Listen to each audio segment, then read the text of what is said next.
And now Jim O'Hagan is back to tell us about someone of great significance. Good afternoon, Jim. Good afternoon, Walter. If you or any of your listeners have been ever in the Clogher Valley between the villages of Aughor and Clogher in the fairly recent past and going towards Clogher, you might have noticed a signpost on the left of the road with Carleton's cottage written on it. This William Carleton is the subject of our talk today, and the site of that cottage is where he spent his youth. He was born in the townland of Prilsk near Clogher on the 20th of February 1794 and was a significant writer of the mid-Victorian period, some would say the foremost Irish novelist of the 19th century. He dealt with the traditions and customs of the ordinary people of his rural area, which perhaps could be extended to many other parts of Ireland at this time. Carleton was the youngest of 14 children, and although his father had little education, he had a wonderful retentive memory and fired the young William's imagination with the stories he recited, both in Irish and English. Legends, tales, superstitions, customs and traditions. Carleton was forced by his father to attend a number of different hedge schools. He also attended a classical school in County Monaghan. Indeed, for a period in his early life, he was a hedge schoolmaster. He attended too many wakes, dances, weddings, and was fond of athletic pursuits.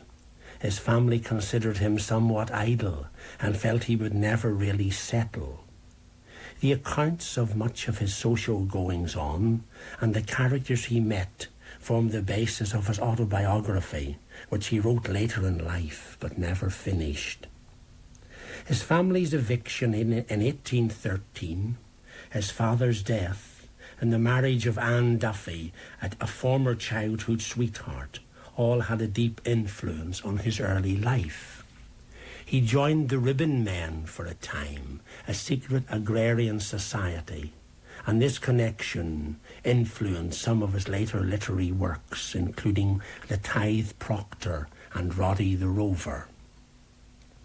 Carleton's family encouraged him to join the Catholic priesthood, and for a time he pursued this aim.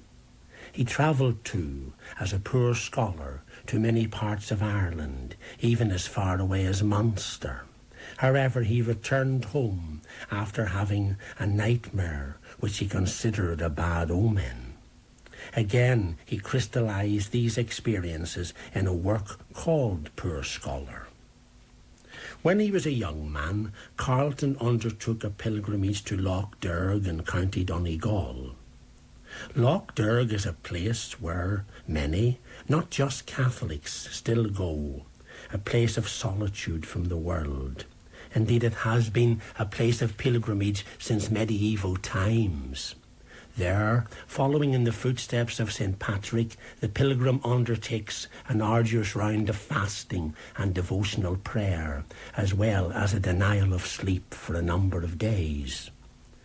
Carleton, in retrospect, found the whole experience very distasteful, and for him it highlighted much superstitious practice.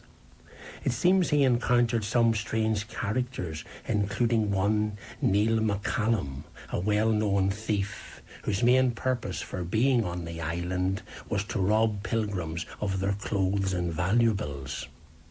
Carleton was robbed by him. It is said that his experience in Lough Derg decided him against entering the Catholic clergy, though some critics maintain that his supposed vocation was for the wrong reasons anyway. Later he wrote a very powerful account of this called Lough Derg Pilgrim. It would, Walter, be very fair to state that certainly nowadays, and for a long time past, pilgrims to Lough Derg, which is near Pettigo, do not encounter such experiences as Carleton alleged he underwent. Indeed, it is a place of intense, very satisfying but harsh spirituality for those so inclined to this way of life. Around this time, Carleton decided to go to Dublin. He travelled on foot with only 2 and 9pence in his pocket. He lodged in many different places, including a basement which he shared with a group of professional beggars. All the time, Walter, he was storing the experiences he had and the insights they gave him into the character of the Irish poor and scribbling them down. These he would later enlarge upon, really much to the benefit of literary posterity. His own financial position was extremely precarious. When in Dublin, he began to read widely and extensively in Marsh's library and became very friendly with the deputy librarian there, William Sissons. He was always an avid reader. The novel Gil Blas by Lesage influenced him deeply. To support himself, he became a classical assistant and a private tutor. Carleton also tried to become a birdstuffer's assistant. However, the birdstuffer would not employ him when Carleton suggested using potatoes and meal to stuff the specimens. One of the tutoring jobs which Carleton held at this period was to the children of a Mr. Fox. Carleton fell in love with the niece of this man. Her name was Jane Anderson, and in 1820 he married her. After this he became a Protestant. In 1827 he met the Reverend Caesar Otway, co-founder of the Christian Examiner, which was a magazine connected to the Anglican Church. It was very much involved with the debate at the time for Catholic emancipation. Otway asked Carleton to contribute to the magazine, and the first version of his Loch Derg Pilgrim, which I have already mentioned, appeared there. Other works which appeared in this magazine were his poems, The Priest's Funeral and The Midnight Hour. And so his reputation as a writer grew from there. Benedict Kiley, who I will refer to later, felt that Otway unduly influenced Carleton in the way he represents Catholicism at this time. However, Carleton's celebrated traits and stories of the Irish peasantry were published in 1830 in 2 volumes. These stories were extremely popular. Dennis O'Shaughnessy Goes to Maynooth, which I treasure, is a gem. The books are full of the richness of vocabulary of the plain people of Ireland. Gavin Charles Duffy, editor of The Nation, described Carleton as an Irish peasant lifting a head like Slieve Donard over his contemporaries. Carleton, too, contributed a number of works to the Dublin Literary Gazette and National Magazine, including A Sign for Knockman. The Dream of a Broken Arrow was published in the Dublin University magazine. Fardruha, the Miser, his first novel, was published in 1839 and is a very powerful work. In 1841, he wrote a play called The Irish Manufacture, which I understand is lost. Then in 1845, he added to his literary output by writing the novels Valentin McClutchy on Eviction, Art Maguire and Roddy the Rover. Some of your listeners will be familiar with these, and some of these I've mentioned were for the Library of Ireland series. Many of his works were translated into French, including Willie Riley, The Miser, and Traits and Stories. Frankly, Walter, Carleton wrote for anyone who would pay. Thus Dr. Samuel Johnston would have agreed with him on this. There is no consistent political viewpoint in his writing. Thus at times he is a contradictory figure, and it has to be said that he irritated a lot of people and made enemies. Examples of this feature of his personality would be his contributions to the anti-Catholic Christian Examiner and his work for the Dublin University magazine, as well as for the nationalist Nation. He included a number of young Irelanders amongst his close associates, people like Mike O'Doherty and Thomas Francis Marr. Lady Jane Francesca Wilde, the mother of Oscar, was a great admirer of his work. One instance of this was the time when she wrote to him and stated that he gave a meaning to the Irish character no other writer has done. Also, she said, he struck the keynote of a people's heart, and all the nation answered to his touch. After the death of Thomas Davis in 1845, he caused a great deal of offence to readers of the nation by writing Paddy Go Easy and Nancy, which exposed, as he saw it, Irish indolence. He had a quarrel with the editor Charles Gavin Duffy, and he did not again write for the nation for a number of years. When the potato famine spread through Ireland from 1845 to 1847, Carleton wrote 3 related novels on the times and effects of this blight. They were The Black Prophet, The Emigrants of Ahadara, and The Tithe Proctor. Many regard The Black Prophet as one of the most compelling Irish novels ever written. It was dedicated to Lord John Russell, the Prime Minister, and recorded a very real picture of the lives of the Irish people and what many had to endure at this time. His social commentary on those times is extremely valuable. From Carleton's works, we also get a good idea of the social aspirations of the people at the time. For instance, in the story of the 3 tasks, we perceive that the ability to speak English was a badge of status for the Irish people in the early decades of the 19th century. In this story, when Jack McGuinness moves up in the world through a pact with the devil, the people marvel at how high-flown and Englified he could speak. The mass rocks of the period are a feature, and we encounter too the mendicant friars in his works. In many of the stories as well, we see the priest as the central figure of Catholic authority, and in many instances, respect for the clergy was the 11th commandment. Returning to The Black Prophet, Carleton did not benefit from its success, as the copyright was sold for only a small sum of money. He did this with much of his work. He was always rather straitened financially. By 1855, 3 of his daughters had emigrated. He was very vexed by this. An expression of this can be found in his poem, Te Det Me Vitae.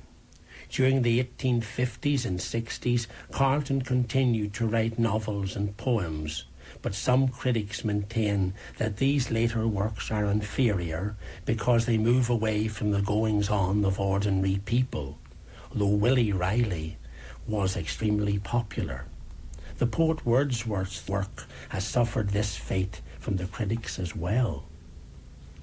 In his later years, Carleton's health declined, and he was treated by Sir William Wilde, Oscar's father, for cataracts.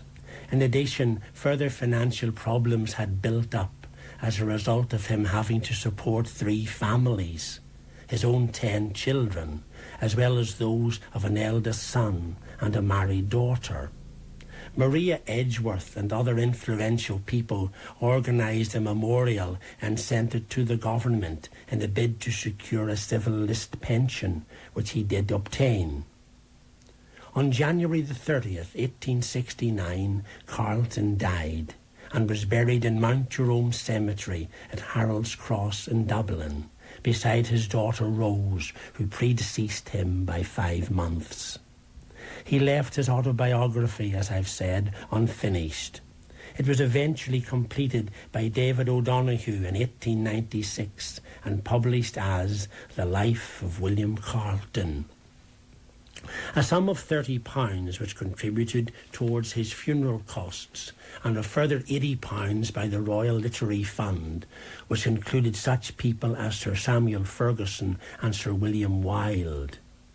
Your listeners might also note that in 1947, Benedict Kiley, the distinguished Irish writer from Omagh, wrote Poor Scholar, a beautifully written commentary on his life and work. The handsome memorial stone at his grave site was restored in 1989 by the William Carleton Memorial Committee. Walter, for the past number of years in August, there has been a William Carleton summer school at the Corrick House Hotel, Clogher. Its patrons include both Bishops of Clogher, Professor John Montague and Ken McGuinness, the former MP who has fairly recently been elevated to the House of Lords. There is a very energetic organising committee who has in the past and continues to bring distinguished literary people like Edna Longley, Seamus Heaney, Declan Kybert, and historians like Roy Foster and John A. Murphy to give addresses and lectures. Last year, the four main themes were Carleton's literary language, present-day Irish writing, Carleton and Lough Derg, and the bicentenary of the Act of Union. The school's aims, and I quote from the brochure, are to promote Carleton as a significant writer worthy of serious and critical attention, and to promote the study of his writings. I wish the school continued success, for Carleton was indeed, I feel, a great 19th century writer, whose books continue to give great insights and enjoyment. They are especially notable for that circumlocutionary style which was his own. He was, for W.B. Yeats, the greatest novelist of Ireland by right of the most Celtic eyes that ever gazed from under the brow of a storyteller.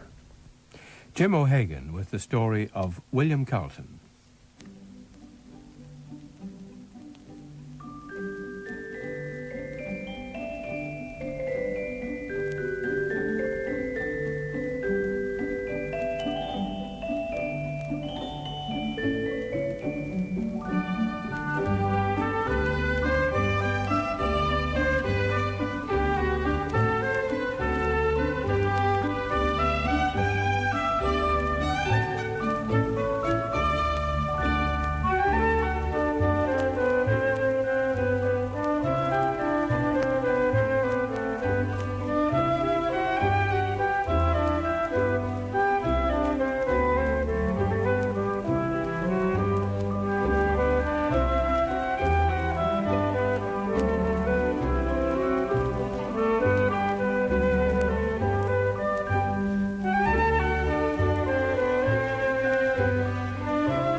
The BBC Northern Ireland Light Orchestra playing the set dance Jockey to the Fair. Tomorrow evening, the